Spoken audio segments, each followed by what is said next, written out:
नमस्कार। मेरे सामने 26 वर्षीय युवक हैं जिनकी हस्तरेखाओं को मैं यहाँ पर पढ़ने जा रहा हूँ। किस किस प्रकार की गतिविधियाँ आपके हाथों की उंगलियों पर हैं, आपके हाथों के पर्वतों पर है, आपके हाथ की रेखाओं में है, इसको मैं बताऊंगा और अंत में आपके सवालों पर प्रकाश डालूंगा। सबसे पहली उंगली, कनिष्ठ उंगली, छोटी उंगली आपकी सूर्य की उंगली के प्रथम पर्व तक पहुंचती नज़र आती है। यहाँ पर यदि इसकी लंबाई यहाँ तक पहुँच रही है तो बहुत अच्छी बात है, लेकिन यदि इसकी लंबाई से ये ज़्यादा जा रही है तो व्यक्ति के गलत फैसलों के कारण व्यक्ति नुकसान उठाता है। यहाँ तक है, बुद्धि बहुत अच्छी, भाषा शैली बहुत अच्छी, व्यवहार बहुत अच्छा। फर्स्ट पर्व की अगर बात करता हूँ, उस पर एक हल्की सी माइनस रेखा है। मानसिक स्थिति को नियंत्रण में रखिएगा। यहाँ पर मानसिक टेंशन्स को दिखाने वाली या मन पर नियंत्रण ना करने वाली रेखा है। सेकंड पर्वत पर भी राहु रेखाओं का हल्का सा प्रकाश दिखाई देता है। जब कभी क्रोध में आ जाए तो फिर किसी की बात का भी अवहेलना कर सकते हैं, ऐसा यहाँ दिखाई देता है। ये परिवार में भी कर देता है व्यक्ति। तीसरे पर्व पर बहुत सारी राहु रेखाओं का प्रभाव है, यानी कि कुल मिलाकर के धन के वो आगमन नहीं है जैसा व्यक्ति चाहता है। आइए बात करते हैं सूर्य की उंगली के प्रथम पर्व के बारे में। सूर्य की उंगली का प्रथम पर्व और वहाँ पर भी राहु रेखा का प्रभाव। जब ये माइनस रेखा आपकी उंगली पर लगेगी तो उस पर्वत के जो ग्राह्य शक्ति हैं उनको कमज़ोर करेगी।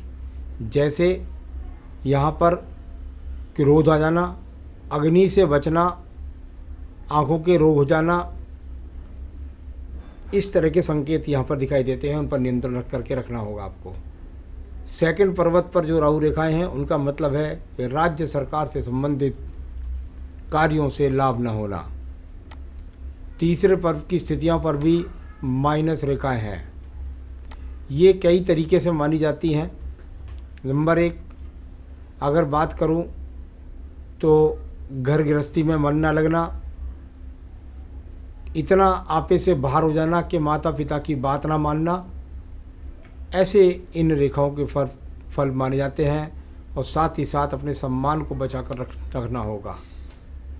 आइए बात करता हूं मैं यहाँ पर आपकी शनि की उंगली के प्रथम पर्व पर। अभी यदि मैं रोग की बात करूं, इस पर ही माइनस रेखा दिखती है, लेकिन पूरा हाथ का इन्वेशन मैंने पहले किया हुआ है, इसलिए मैं यही कहूँगा कि मानसिक संतुलन को बचा कर रखें। यही रोग है वर्तमान का आपका।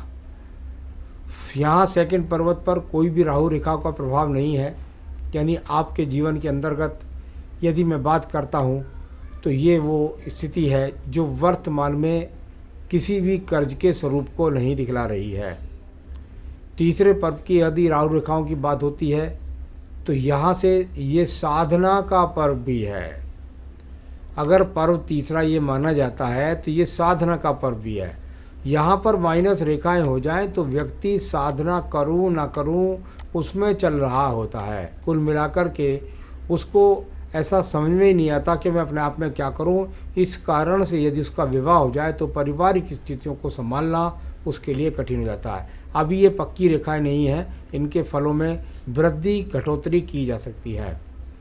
बात करते हैं आपके बृहस्पति के पर्व के बारे में।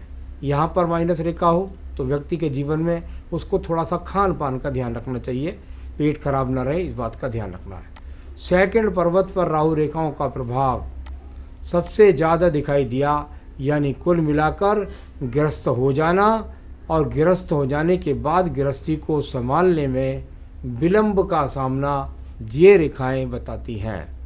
तीसरे पर्व की राहु रेखाओं का मतलब होता है कि व्यक्ति के जीवन के अंदर संतान सुख में देरी, या ऐसा कह सकता हूँ कि वर्तमान में भगवत प्राप्ति में कमी और धन की स्थितियों के लिए काफ़ी संघर्ष। तो ये स्थितियाँ यहाँ पर इस तरह बनती हैं। अंगूठे का प्रथम पर्व और उस पर बहुत सारी माइनस रेखाएं। जब जब ये माइनस रेखा लगेंगी तो इसका एक फल बहुत ख़राब है। ये माइनस रेखा का मतलब हो गया कि व्यक्ति चाहे, आपका सवाल जैसे मान लिया हो जाता कि मैं आध्यात्म मार्ग की तरफ चलता हूँ, अगर किसी का शुक्र पर्वत इतना खराब होता है तो वह अपने आप पर संतुलन नहीं रख पाएगा। भोग भाग के कारण भोग भाग की तरफ उसका आकर्षण बढ़ेगा, विपरीत लिंग की तरफ आकर्षण बढ़ेगा, संसाधनों के प्रति आकर्षण बढ़ेगा।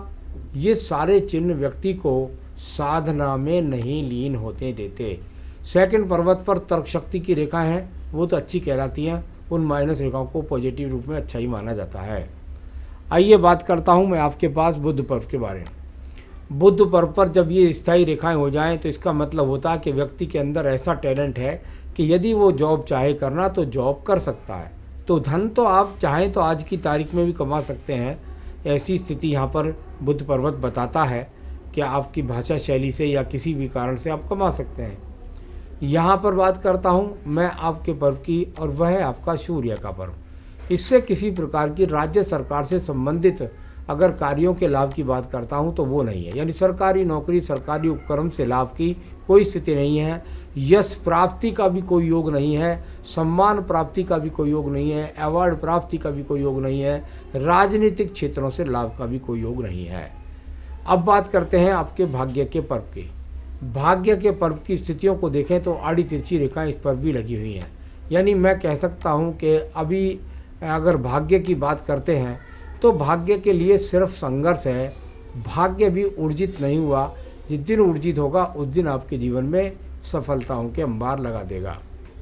अब बात करता हूं मैं आपके बृहस्पति पर्व के बारे में। बृहस्पति के पर्व की यदि स्थिति देखता हूं तो यहाँ पर एक्स किसी अनुभूति और उसके बाद मल्टी टैलेंटेड रेखा है।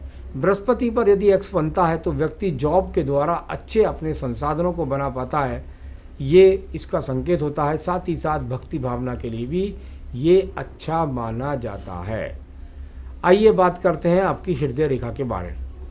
हृदय रेखाओं को काफ़ी रेखाएं काट रही हैं, क्रॉसिस बना रही हैं, हल्के दीप, हल्के माइनर स्थितियाँ, यानी कटाक फटाक इसमें ज़्यादा है। थोड़ा स्वास्थ्य का ध्यान रखें, पत्नी के साथ विवाह होने के बाद तालमेल बनाकर रखें, और मन का असंतुलन होना इन रेखाओं से जाना जाता है, यानी मन पर नियंत्रण ही नहीं है, करें क्या ना करें। आइए बात करते हैं इसके बाद हम आपके निम्न मंगल पर्व के बारे में। इसके मंदिर की स्थितियां बहुत खराब है। मंगल पर्वत से अंदर की स्थितियां यदि इतनी खराब हो जाएं तो ये अपने आप में वो स्थिति है, पर्वत भी दबा हुआ है, जो आपके साहस से आपको गलत साहस का तरीका, यानी गलत निर्णय से साहस करना, और ये आपके पास संघर्षरत रेखाएं। व्यक्ति कर्म कर सकता है, इसमें कोई शक्ति नहीं है, ये रेखाएं कर्म रेखाएं भी होती हैं, लेकिन ज़्यादा हो जाए तो व्यक्ति के जीवन में संघर्ष होता है। तो अभी मैं इसको इस प्रकार से बोल सकता हूँ। यहाँ पर बुद्धि रेखा की बात करता हूँ तो बुद्धि रेखा में शुरू में तो बहुत सारे एक्सिस के साथ बुद्धि रेखा है, और उसे इतनी सारी जगह काटा भी है कि अपने बुद्धि पर नियंत्रण रखना आपके लिए इस समय का योग नहीं दिखाई देता। आपके जीवन में 5 साल तक ये बहुत संघर्ष रखता है कि आप अपने आप को 5-7 साल तक बुद्धि पर नियंत्रण रख पाएँ। ये मेरे लिए कहना मुझे ठीक नहीं लगता। आइए बात करते हैं आपके सेकंड पर्वत की स्थितियों पर। सेकंड पर्वत की स्थितियों पर इधर एक एक्स बनता है, ध्यान रखें आगे ऐसी स्थिति ना बन जाए कि कहीं पत्नी के साथ तलाक जैसी बातें होने लग जाएं, इस पर आपको ध्यान रखना है। यहाँ पर चंद्र पर्वत की गति को देखिए तो बहुत ज़्यादा गतिमान रेखा है। इतनी ज़्यादा गतिमान रेखाएं जब इस पर्वत पर होती हैं तो इसको कहते हैं, देखिए ये टुकड़ों में टूट रही है, 1 2 3 4 5। क्या है चंद्र पर्वत? चंद्र पर्वत क्या? मन का कारक, मन के कारक की कैसी स्थिति? इतनी सारी विभिन्न रेखाएं का मतलब ही ये होता है कि मन पर नियंत्रित ना होना, मानसिक रूप से मजबूत ना होना। इसको मैं एक तरह का मनोरोग भी कह दूं तो कोई बुरी बात नहीं होगी। तो वह लगातार मैं आपको बता रहा हूं, उस पर आपको विशेष रूप से ध्यान रखना होगा। यहाँ पर अगर बुध रेखा की बात करता हूँ तो बुध रेखा आपके पास अच्छी है, यानी अगर यहाँ बुध रेखा को अगर मैं कहता हूँ कि इसका इस्तेमाल यदि आप नौकरी में करेंगे तो ये अपने आप में एक अच्छी रेखा के रूप में आपकी पहचान बना देगी। यहाँ भाग्य रेखा की बात करता हूँ। भाग्य रेखा इस समय दूर से चल रही है, 35 वर्ष तक जाती है, और 35 के बाद एक साइड वाइड रेखा और दूसरी भी है, और इसमें काटती हुई राहु रेखा भी है। इसका कोई स्वरूप बुरा नहीं है। इसके स्वरूप से ऐसा नहीं कह सकते कि व्यक्ति कर्म से धन ना कमा सके। कर्म से लगातार व्यक्ति धन कमा रखता है। इस तरह के चिन्ह यहाँ पर कोई ज़्यादा इसको ख़राब नहीं है। हाँ, ये बात मैं ज़रूर कहूँगा कि इस समय 26 वर्ष पर ये रेखा काट रही है, फिर ये लगभग आपके 29 वर्ष पर काट रही है, फिर वो 35 तक जा रही है। एक सहायक रेखा भी है जो लगातार प्रयत्न करवाती रहेगी आपसे, संघर्ष करवाती रहेगी आपसे, मेहनत करवाती रहेगी आपसे। तो भाग्य रेखा के स्वरूप में थोड़ी अड़चनें दिखाई देती हैं। शुक्र पर्व की स्थिति भी बहुत ज़्यादा मनोहाली नहीं है, ज़्यादा उच्च किस्म का शुक्र पर्व नहीं है। संसाधनों की अभी वर्तमान में कमी को मैं मानता हूँ। तो ये इस तरह का पर्वत है, यहाँ से कोई बहुत बड़ा यौगिक सहयोग आपको मिलता दिखाई नहीं देता। तो अब बात करते हैं आपकी आयु रेखा के बारे से। पहले मंगल रेखा है, पीछे की तरफ सपोर्टिंग रेखा है, बहुत मजबूत नहीं है। इन रेखाओं का ज़्यादा सहयोग आपके जीवन के अंदर नहीं है, यानी मनोबल को तो आपको स्वयं पूजा पाठ से ही जीतना होगा। यहाँ पर बात करता हूँ आपकी आयु रेखा की, तो यहाँ बिल्कुल थोड़ा सा टूट करके कहीं आपको स्थान परिवर्तन ना करा दे, हल्का सा यहाँ दिखाई देता है। और नीचे जाकर इसका यव के चिन्हों के साथ में जुड़ना, दीपों के साथ में जुड़ना, यानी ये मन की अभी इसको इतना आगे तक बोलकर किसी को डराना ठीक नहीं।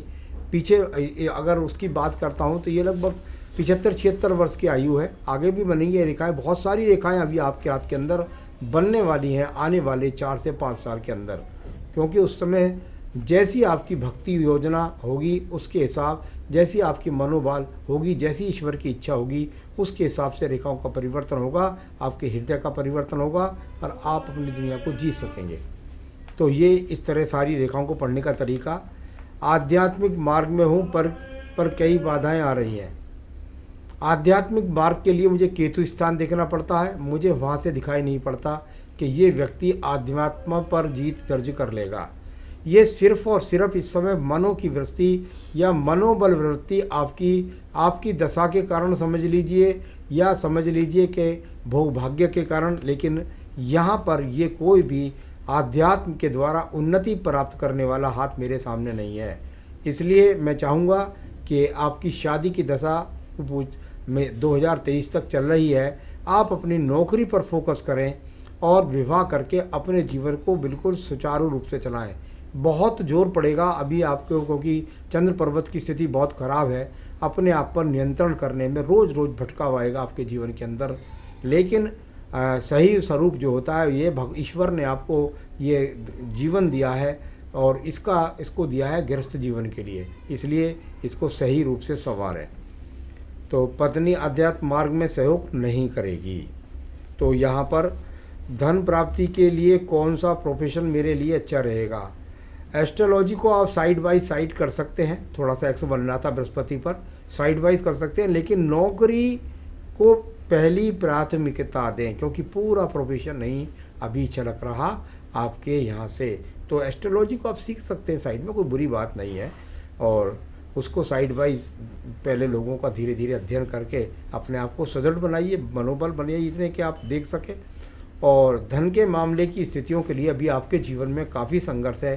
5 साल तो आने वाले काफ़ी संघर्ष के हैं, क्योंकि मन पर नियंत्रण करना आपके लिए बहुत कड़ा होगा। तो धन की स्थितियों को मजबूत बनेंगे, इसके लिए आपको पूजा पाठ करनी पड़ेगी। आपकी स्ट्रेंथ क्या है? आपकी स्ट्रेंथ की अगर बात करता हूँ, यहाँ स्ट्रेंथ ही नहीं है, यहाँ तो सिर्फ़ और सिर्फ वीकनेस है।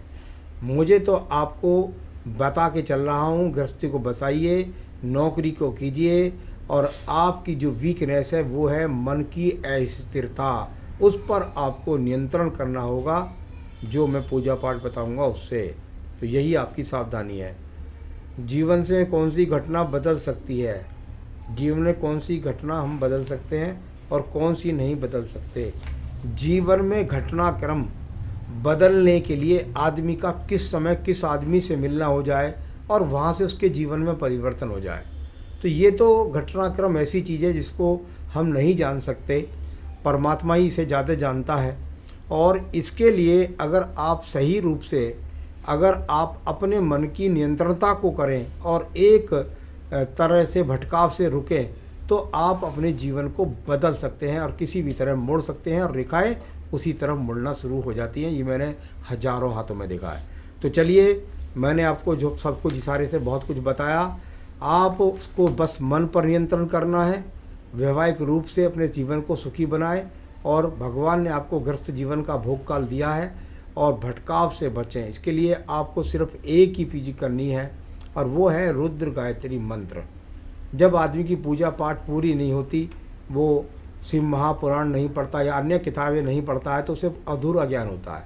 तो यहाँ अधूरा ज्ञान और कभी कभी भय के कारण भक्ति की तरफ बढ़ना भी व्यक्ति के जीवन में जरूर आता ही आता है। वैसी स्थिति आपकी वर्तमान में है। तो रुद्र गायत्री मंत्र की 3 से 5 माला रोजाना आपको रुद्राक्ष से पढ़नी चाहिए। रुद्राक्ष माला से आप रुद्र गायत्री मंत्र की 3 से 5 माला जा पढ़ें। जब ये पढ़ेंगे फिर देखेंगे आप अपने जीवन के अंदर और कि जीवन को मुझे पॉजिटिव सोचना है और कैसे चलना है, और अपने जीवन में आप भक्ति को करते हुए और गृहस्थ का पालन करते हुए जीवन में बढ़ें। ये मेरी शुभकामनाएं हैं। नमस्कार।